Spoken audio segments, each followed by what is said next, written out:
না, প্রশ্নটা ছিল যে নামাজ পড়তে 15 মিনিট লাগে, সেটা দেওয়া হলো না। 15 মিনিটের জন্য কত ঘন্টা আটকানো হতো? আর ওনারা কে? হরিদাস পাল, তাদের জন্য রাস্তা আটকানো হবে? প্রাইম মিনিস্টারের জন্য আটকাবে, চিফ মিনিস্টারের জন্য আটকাবে? এটা ঠিকই আছে। যে একই জায়গা প্রথমে বলা হচ্ছে যানজট সৃষ্টি হবে, কিন্তু 7 দিন ধরে সেই একই রাস্তা আবার বন্ধ, কিন্তু তখন যানজট সৃষ্টি হবে না। না না, আসলে কি হয় জানেন তো, অনেক সময় আমরা দেখেছি পছন্দের সরকার হলে দিনের পর দিন রেপ ঘটলেও কিন্তু অনেকে প্রতিবাদ করেন, এবং এই দৃশ্য আমরা সকলে দেখতে পাচ্ছি। আমরা দেখতে পাচ্ছি যে রেড রোড এতদিন ধরে বন্ধ করে রাখা, কিন্তু সেটা নিয়ে সোশ্যাল মিডিয়া থেকে শুরু করে বিভিন্ন মেইনস্ট্রিম মিডিয়া চ্যানেলগুলো কোনো কথা বলছে না। আমি জানি না, হয়তো উপরে বসে থাকা কোনো এক মালিক হয়তো বলেছেন এই ব্যাপারে যদি কথা বলা হয় তাহলে কিন্তু আপনাদের কণ্ঠ একদম দাবিয়ে দেওয়া হবে। আজকের দিনে দাঁড়িয়ে যত সংখ্যক মানুষ আমাদের সকলের মাঝখানে উপস্থিত হয়েছে এবং খুব স্বতঃস্ফূর্ত ভাবেই তাদের কণ্ঠ থেকে উঠে আসছে জয় বাংলা স্লোগান, যেটা স্পষ্ট করে দিচ্ছে সেই 41% ভোটারদের কথা।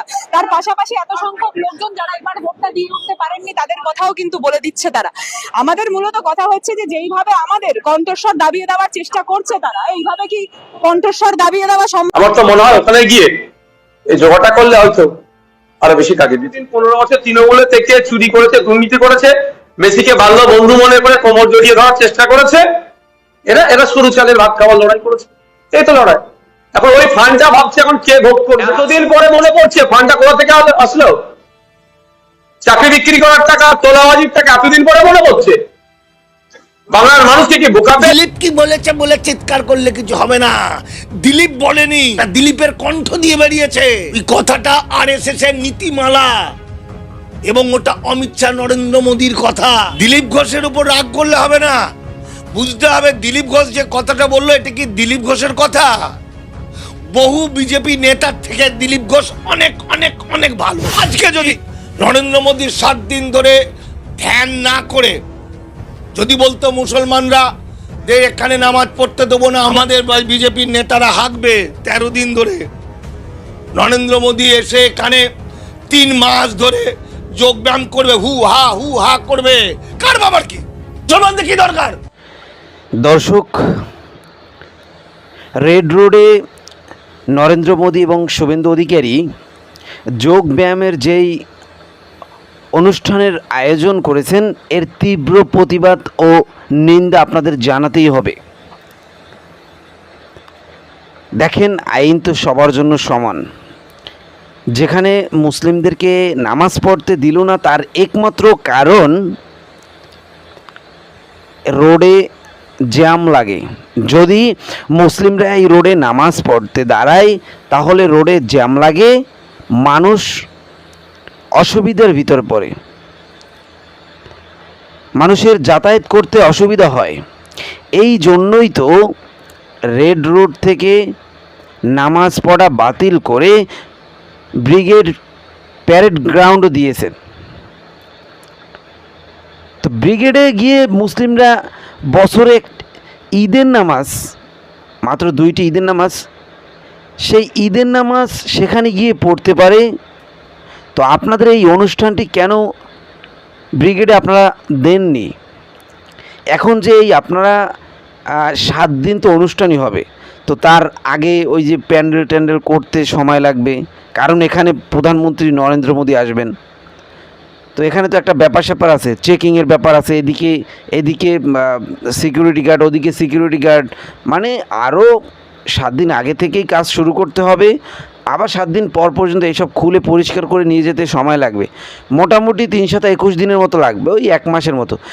1 মাস যদি একটা রাস্তা বন্ধ থাকে তো সেখানকার মানুষের অবস্থা কি হয়? আর মুসলিমরা মাত্র 15 মিনিটের জন্য রাস্তাটা একটু বন্ধ করে নামাজ পড়তো, সেখানে অনেক বড় সমস্যা, তাও সপ্তাহে 1 দিন 1 বার। কিন্তু এখন এই যে টানা 1 মাস রাস্তা বন্ধ থাকবে, তাতে কোনো সমস্যা নেই। শুভেন্দু অধিকারী আসলে তার ক্ষমতার যেই প্রভাব, সেই প্রভাবটা বিস্তার করতে চাচ্ছে যে দেখো আমার কত ক্ষমতা, আমি এখানে মুসলিমদেরকে নামাজ পড়তে দেইনি, এখন আমি আমার মতো করে আমার ক্ষমতা দিয়ে এখানে আমি অনুষ্ঠান করতেছি, এখানে যোগ ব্যায়াম হবে, এখানে একদিনে শুভেন্দু অধিকারীর যে ভুঁড়িটা রয়েছে সেই ভুঁড়িটা কমে যাবে একদিনের ভিতরে। আসলে আমার মনে হয় যে ওই ভুঁড়িটা মাঝখান থেকে চিরে ভুঁড়িটা বের করে আবার সেলাই করে দেওয়া হবে, এটা করলেই মনে হয় শুভেন্দু অধিকারী ভরিটা কমতো, একদিনের মধ্যে উনি ভরি কমাবেন। তো ভরি কমান লাগবে, আপনি কমান নাকি? আপনি ওই ব্রিগেডের যত বড় মাঠ আছে ওই মাঠে গিয়ে এই পাশ দিয়ে গড়াগাড়ি শুরু করেন, ওই পাশ পর্যন্ত চলে যান। তো রাস্তা আটকে মানুষকে কেন দুর্ভোগে ফেলাচ্ছেন? দর্শক, এটাই হচ্ছে আসলে, এটা এই অনুষ্ঠান অন্য জায়গায় করলে পারতো। উনি বললেন যে এখানে বৃষ্টির কারণে আমরা এখানে বন্ধ করেছি। বৃষ্টি আসলে কিছুই না, উপর থেকে যদি ছাউনি দিয়ে দেওয়া যায় তাহলে অবশ্যই এখানে বৃষ্টি পড়লেও সমস্যা নেই। আর ওনারা বলতেছেন যে মুসলিমরা এতদিন অবৈধভাবে এই রাস্তায় নামাজ পড়েছেন, আজকে মুসলিমদেরকে সরানোর পর, হ্যাঁ আমিও এই পক্ষে যে রাস্তা আটকে কোনো কিছুই করা উচিত না, কারণ রাস্তা বানানো হয়েছে মানুষ চলাচল করার জন্য, গাড়ি চলাচল করার জন্য, ট্রাক আছে, কিছু কাঁচামালের গাড়ি আছে, এমন এমন কাঁচামালের গাড়ি আছে যেই কাঁচামালের গাড়িগুলি যদি সময় মতো যেতে না পারে তাহলে তাদের মালগুলি ওই ট্রাকে বসেই পচে যায়। তো সেই গাড়িগুলিকে অবশ্যই যেতে দিতে হবে, কিন্তু এই 1 মাস যদি রাস্তা বন্ধ থাকে তাহলে তো সেখান থেকে ওই যে ওই ফলমূলের যেই বিসি আছে সেই বিসি থেকে চারা জন্মাই যাবে যদি শুভেন্দু অধিকারী সেখানে গাড়ি আটকে রাখে। তো যাই হোক দর্শক, এই বিষয়ে নওশাদ সিদ্দিকী বক্তব্য রেখেছেন, আব্বাস সিদ্দিকী বক্তব্য রেখেছেন, বাংলাদেশ থেকে মিজানুর রহমান আজহারি বক্তব্য রেখেছেন। তো তারা সবাই প্রতিবাদ জানিয়েছেন। আপনি হিন্দু হতে পারেন, তবে আপনার প্রতিবাদ জানানো উচিত। এরকম রাস্তা আটকে অনুষ্ঠান করা উচিত কিনা সেটি অবশ্যই কমেন্ট বক্সে জানাবেন। দর্শক, যদি আমাদের এই চ্যানেলটিকে সাবস্ক্রাইব না করেন এখন একটি সাবস্ক্রাইব করে দিন। তো চলুন আমরা সেই ভিডিও দেখি। মণিপুর সব থেকে সংকটময় অবস্থায় চলছে। আমার তো মনে হয় ওখানে গিয়ে এই যোগাটা করলে হয়তো আরো বেশি কাজে দিত। 15 বছর তৃণমূলে থেকে চুরি করেছে, দুর্নীতি করেছে, মেসিকে বাল্য বন্ধু মনে করে কোমর জড়িয়ে ধরার চেষ্টা করেছে। এরা শুরু চালের ভাত খাওয়ার লড়াই করেছে, এই তো লড়াই। এখন ওই ফান্ডটা ভাবছে এখন কে ভোগ করবে। এতদিন পরে মনে পড়ছে ফান্ডটা কোথা থেকে আসলো। চাকরি বিক্রি করার টাকা, তোলাবাজির টাকা এতদিন পরে মনে পড়ছে। বাংলার মানুষকে কি বোকা পেয়েছে নাকি এরা? এই দুর্নীতির দায় ওদেরকেও নিতে হবে, যারা এইরকম টেবিলে বসে বলছে ওই টাকাটা কোথা থেকে এসছে এতদিন পরে কেন? যদি সত্যিকারের নীতিবান মানুষ হতো দলের থেকে প্রতিবাদ করতো। আর এখন পর্যন্ত যারা দলে থেকে প্রতিবাদ করছে এতটুকু মনে রাখবেন, ওই ফান্ডটা যাদের অ্যাকাউন্টে আছে তাদের সিম্বলে আছে। যদি এখনো নীতিবান হয় তাহলে পদত্যাগ করে এই কথাগুলো। এতদিন পরে সব মনে পড়ে যাচ্ছে কিভাবে বুঝতে পারছি না। একসাথে তো দীর্ঘদিন ছিলেন ওনারা। তৃণমূলের ভবিষ্যৎ অনেক আগে আমি বলেছিলাম, যেদিন ক্ষমতাচ্যুত হবে তার পরের দিনে পতাকা বাঁধার লোক পাওয়া যাবে না। আর আপনারা দেখুন, আমাকে একটা জায়গা দেখান, এই আজকে 1.5 মাস পার হতে যাচ্ছে, নতুন করে তৃণমূলের ঝান্ডা 1.5 মাসে কোথাও লাগাতে পেরেছে? কোনো কথা হবে না। আমাকে আমার টাইম দিতে হবে, আর আমি আমার টাইম দিয়ে নেওয়ার জন্য কাউকে তেল লাগাবো না। আমি এটাও বলছি আপনাদের মাধ্যমে, যে অমুককে তেল লাগাতে হবে, অমুকের সাথে সাথে ঘুরতে হবে। যারা যেখানেই নাম লিখাক না কেন, অন্যায় করে বেরিয়েছে। এখন ভারত তৃণমূলের দলে নাম লিখাবো, বিজেপির দলে নাম লিখিয়ে দেবো, কি ভাবছে? হতে পারে প্রশাসন তাদেরকে ছেড়ে দেবে, বাংলার মানুষ ছাড়বে নাকি? সে জ্যোতিপ্রিয় বাবু হতে পারে, আর ভালো তৃণমূলের নাম লিখানো নেতারাও হতে পারে। দেশের প্রধানমন্ত্রী কখন কোথায় বিচরণ করবেন সে নিয়ে কোনো প্রশ্ন থাকে না। পশ্চিমবাংলায় আসছেন, পশ্চিমবাংলা তারা নতুন সরকার গঠন করেছে, কিন্তু মণিপুরে তিনি যেতে সেইভাবে সময় তিনি দিচ্ছেন না মণিপুরবাসীর জন্য, যেটা এই মুহূর্তে সব থেকে বড় দরকার। ভারতবর্ষের যে কটা অঙ্গরাজ্য আছে, মণিপুর সব থেকে সংকটময় অবস্থায় চলছে। আমার তো মনে হয় ওখানে গিয়ে এই যোগাটা করলে হয়তো আরো বেশি কাজে দিত।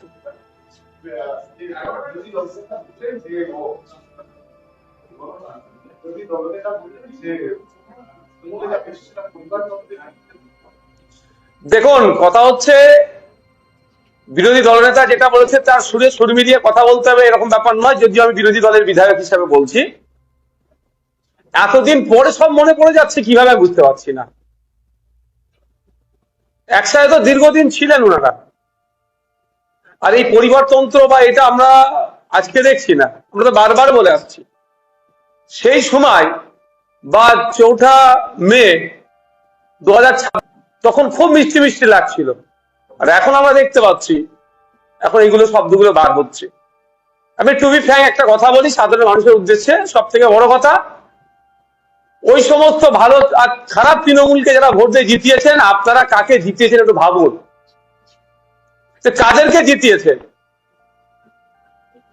নিজেদের অস্তিত্ব টিকিয়ে রাখার জন্য আপনাদের ভোটগুলো সম্মানটা কোথায় রাখছে বা কোথায় ঠেলে দিচ্ছে?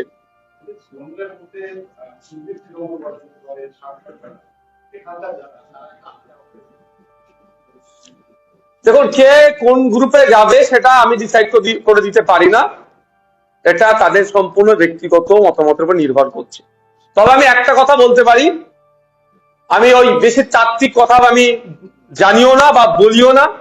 হ্যাঁ, নীতি আদর্শের উপরে আমি অবিচল থাকি। যদি সত্যিকার অর্থে কেউ নীতি আদর্শ নিয়ে চলে তাহলে বলবো রিজাইন করুন।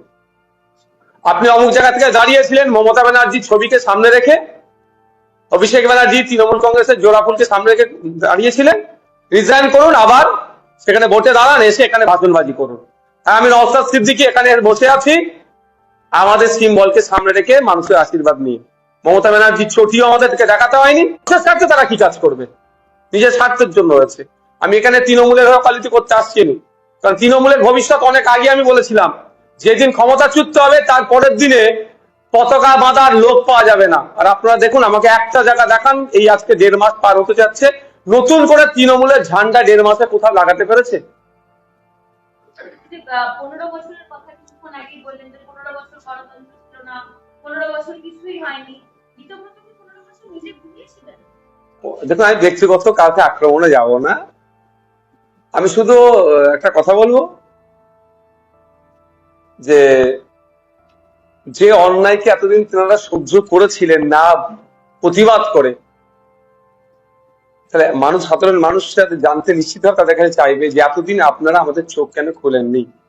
নিশ্চিতভাবে সেখান থেকে আপনারা সুযোগ সুবিধাগুলো পাচ্ছিলেন, এখন ওই এন্ড থেকে সুযোগ সুবিধাগুলো হয়তো পাচ্ছেন না সেইভাবে, বা পাবেন না, কারণ আপনারা স্বাধীনতার স্বাদ পাচ্ছি দলে থেকে যারা বলেছে তাদের তৃণমূলের, তাদেরকে যদি দাঁড় করানো হয় নতুন করে, একটাও জিতে আসতে বিধানসভায় পারবে, এটা আমি চ্যালেঞ্জ করে বলছি।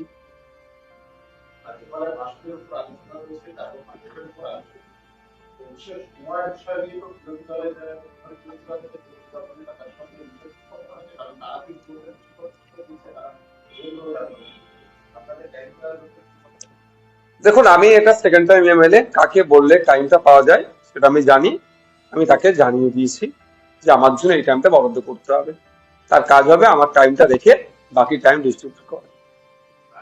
কোনো কথা হবে না, আমাকে আমার টাইম দিতে হবে, আর আমি আমার টাইম দিয়ে নেওয়ার জন্য কাউকে তেল লাগাবো না। আমি এটাও বলছি আপনাদের মাধ্যমে যে অমুককে তেল লাগাতে হবে, অমুকের সাথে সাথে ঘুরতে হবে।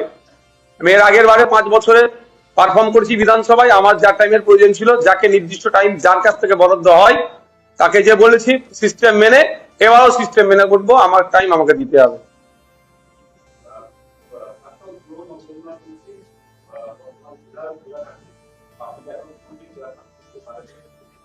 যখন হবে প্রতিক্রিয়া দেব, এখন তো হচ্ছে না, ঘোষণা হয়নি তো।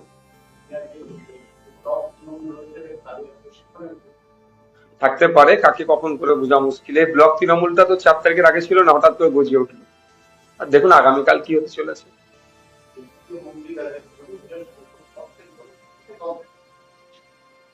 এরকম ভাবে অনেকের করবে, তৃণমূলের কাছ থেকে গুছিয়ে কাছে কামিয়ে নিয়ে এবার একটু নিজেকে ভালো রাখতে চাইছে। তবে হয়তো জ্যোতিপ্রিয় বাবু তৃণমূল ছেড়ে দিয়ে বিজেপির নজরে, হয়তো প্রশাসনের নজরে একটু বকলমে সেন্ট্রাল বিজেপি যে এগুলো আমার ভালো তৃণমূল, একে ডিস্টার্ব করা যাবে না, করতে পারে, কিন্তু বাইরে বার হতে হবে, এতটুকু বলে দিচ্ছি। যারা রেশন চুরি করেছে, যা চুরি করেছে, বাংলার মানুষ গণতান্ত্রিক প্রক্রিয়ায় জবাব দেবে। যারা যেখানেই নাম লিখাক না কেন, অন্যায় করে বেরিয়েছে। যে একই জায়গা প্রথমে বলা হচ্ছে যানজট সৃষ্টি হবে, কিন্তু 7 দিন ধরে সেই একই রাস্তা আবার বন্ধ, কিন্তু তখন যানজট সৃষ্টি হবে না। না আসলে কি হয় জানেন তো, অনেক সময় আমরা দেখেছি পছন্দের সরকার হলে দিনের পর দিন রেপ ঘটলেও কিন্তু অনেকে প্রতিবাদ করেন, এবং এই দৃশ্য আমরা সকলে দেখতে পাচ্ছি। আমরা দেখতে পাচ্ছি যে রেড রোড এতদিন ধরে বন্ধ করে রাখা, কিন্তু সেটা নিয়ে সোশ্যাল মিডিয়া থেকে শুরু করে বিভিন্ন মেইনস্ট্রিম মিডিয়া চ্যানেলগুলো কোনো কথা বলছে না। আমি জানি না, হয়তো উপরে বসে থাকা কোনো এক মালিক হয়তো বলেছেন এই ব্যাপারে যদি কথা বলা হয় তাহলে কিন্তু আপনাদের কণ্ঠ একদম দাবিয়ে দেওয়া হবে। আজকের দিনে দাঁড়িয়ে যত সংখ্যক মানুষ আমাদের সকলের মাঝখানে উপস্থিত হয়েছে এবং খুব স্বতঃস্ফূর্ত ভাবেই তাদের কণ্ঠ থেকে উঠে আসছে জয় বাংলা স্লোগান, সেটা স্পষ্ট করে দিচ্ছে সেই 41% ভোটারদের কথা। তার পাশাপাশি এত সংখ্যক লোকজন যারা এবার ভোটটা দিয়ে উঠতে পারেননি তাদের কথাও কিন্তু বলে দিচ্ছে তারা। আমাদের মূলত কথা হচ্ছে যে যেইভাবে আমাদের কণ্ঠস্বর দাবিয়ে দেওয়ার চেষ্টা করছে তারা, এইভাবে কি কণ্ঠস্বর দাবিয়ে দেওয়া সম্ভব? আজকে মমতা বন্দ্যোপাধ্যায় মাঠে নেমেছেন, এবং মাঠে নামার পরবর্তীতে এটা কিন্তু পূর্বে কোনো ঘোষিত প্রোগ্রাম ছিল তা কিন্তু নয়। নয়, আপনারা খুব ভালো করে জানেন যে 10 দিন ধরে আমরা আয়োজন করছি তা নয়, হঠাৎ করেই মমতা বন্দ্যোপাধ্যায়ের ডাকে আমরা সকলে এখানে উপস্থিত হয়েছি। আমরা সকলে কেউ 1 ঘন্টা 2 ঘন্টা 3 ঘন্টা আগে জানতে পেরেছি এবং তার পরবর্তীতে দিদির এক নির্দেশিকা অনুসারে এত সংখ্যক মানুষজন এখানে জমায়েত করেছেন। বুঝতে পারছেন তো যে কেন আমাদের কণ্ঠস্বর দাবিয়ে দেওয়ার চেষ্টা করছে তারা? আসলে তারা ভয় পেয়েছে। আজকে যারা শাসকে বসে আছে তারা ভয় পেয়েছে জনগণদের উঠে আসা, জনগণদের কণ্ঠস্বরে উঠে আসা জয় বাংলা, মমতা বন্দ্যোপাধ্যায় জিন্দাবাদ, অভিষেক বন্দ্যোপাধ্যায় জিন্দাবাদ, তৃণমূল কংগ্রেস জিন্দাবাদকে। দেখুন, পরবর্তী কর্মসূচি থাকবে খুব স্বাভাবিকভাবে। আমরা যখন দেখতে পাচ্ছি যে চোখের জল মানুষজনদের পড়ছে, যেইভাবে বুলডোজার দিয়ে গুড়িয়ে দেওয়া হচ্ছে সাধারণ মানুষজনদের জীবন যাপনের একটা জায়গা, সেটাকে কেন্দ্র করে আমরা সকলে যারা আছি আমাদের মূলত মন্ত্র এটাই বরাবরই থেকেছে যে আমরা মানুষজনদের পাশে ছিলাম, মানুষজনদের পাশে আছি, আমরা আগামী দিনেও মানুষজনদের পাশে থাকবো এবং আমাদের যেই লড়াই নেত্রীকে সামনে রেখে তার পরবর্তীতে সেই দিনও চলছিল, আগামী দিনেও এইভাবে চলবে। আর আমি বারবার উল্লেখ করে দিতে চাই যে জনগণ আমাদের সাথে রয়েছে।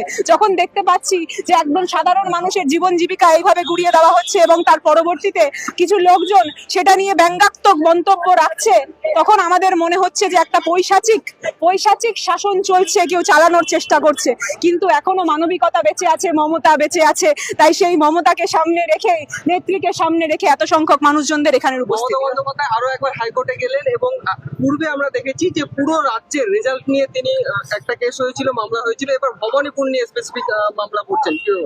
দেখুন, এই জিনিসটাও তো অস্বীকার কেউ করতে পারবে না যে এত সংখ্যক ইভিএম গুলো পুড়ে গেল, কটা মেইন স্ট্রিম মিডিয়া সেটা কভার করেছে। আমি বারবার জিজ্ঞেস করছি, আমার সামনে যেসব ডিজিটাল পোর্টালসরা রয়েছে তার পাশাপাশি যেসব মেইন স্ট্রিম মিডিয়া রয়েছে, এই জিনিসগুলো আজকের দিনে বুঝতে হবে, তাদেরকে জানাতে হবে যে বিভিন্ন ঘটনা ঘটে যাচ্ছে কিন্তু সেইগুলো কি কভার হচ্ছে।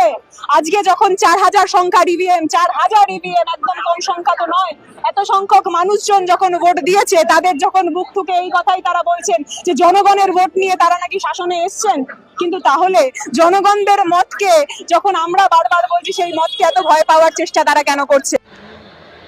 দর্শক, এতক্ষণ আপনারা যে ভিডিওগুলি দেখলেন, এই ভিডিও সম্পর্কে অবশ্যই মন্তব্য করবেন। আসলে কে কতটা যৌক্তিক কথা বলেছেন, কার কথায় কতটা আসলে মানে আছে, প্রত্যেকটি কথায় তো একটি মানে থাকে, তো কার কথায় কতটা যুক্তি আছে সেটি অবশ্যই কমেন্ট বক্সে জানাবেন। এবং পরবর্তী মুখ্যমন্ত্রী হিসেবে কি আপনার কাছে কেমন লাগে নওশাদ সিদ্দিকীকে, সেটি অবশ্যই কমেন্ট বক্সে জানাবেন। দর্শক, আজকের মতো আমরা এখানেই শেষ করলাম, আবার দেখা হবে নতুন কোনো ভিডিওতে। সেই পর্যন্ত ভালো থাকবেন, সুস্থ থাকবেন। যারা আমাদের এই চ্যানেলটিকে এখনও সাবস্ক্রাইব করেন, একটি সাবস্ক্রাইব করে দেবেন।